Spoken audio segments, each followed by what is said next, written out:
IPR nima? IPR interproksimal reduksiya, tishlararo emalni reduksiya qilish. Bu usulda tishlarning mezial distal yuzasidan emalning ma'lum qismi o'rib tashlanadi. Maqsad kontaktlarni ochish va tishlar siqilgan zonalarda bo'shliq yaratib, ularni to'g'ri tekislashdir. To'g'ri bajarilganda oddiy va xavfsiz hisoblanadi. IPR jarayoni uchun zarur bo'lgan asbob-uskunalar va materiallar. Maxsus yo'riqnoma jadvallari, IPR sheet. Ular qachon va qancha reduksiya qilishni ko'rsatib beradi. Interdental poloskalar va olmos disklar. Nakonechnikka o'rnatilgan interdental poloskalar. Olmos burular. O'lchov kalibrlari, gauges. Interdental jilolash poloskalar. Ftor lak. IPR bajarilish bosqichlari.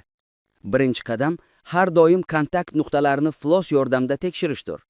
Bu interdental poloskaning o'tishi uchun zarur bo'lgan kirishni ta'minlaydi. Aytaylik, ma'lum bir kontaktda 0,3 mm reduksiya kerak. Avval 0,1 mm poloska olinadi.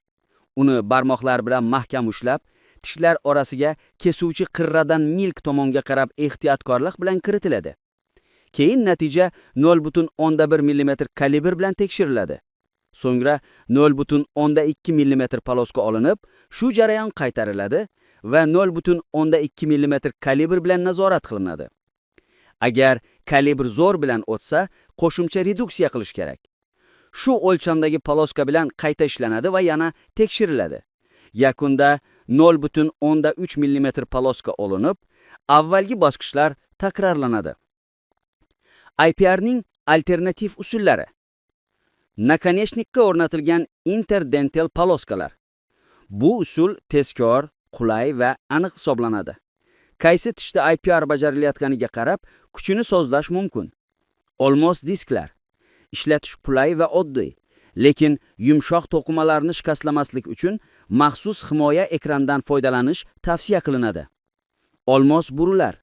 Ular tishga vestibulyar tomondan perpendikulyar joylashtirilib, milkdan okklyuzion yuzaga qarab, tishning lingval yuzasigacha olib boriladi.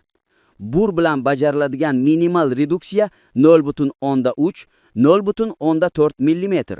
Juda ehtiyotkorlik bilan bajarilishi lozim, chunki noto'g'ri ishlov natijasida ustub hosil bo'lishi yoki yumshoq to'qimalar jarohatlanishi mumkin. Yakuniy bosqich.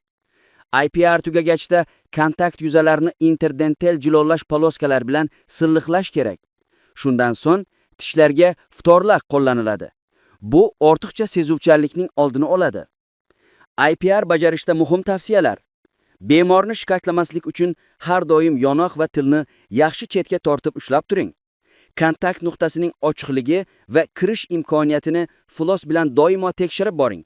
Bu ustub hosil bo'lishining oldini oladi. Yosh bemorlarda katta pulpali kameralar sababli pulpani ochib yubormaslik uchun juda ehtiyot bo'ling. Emalni ortiqcha olib tashlamaslik uchun reduksiya miqdorini doimo o'lchab, nazorat qilib boring.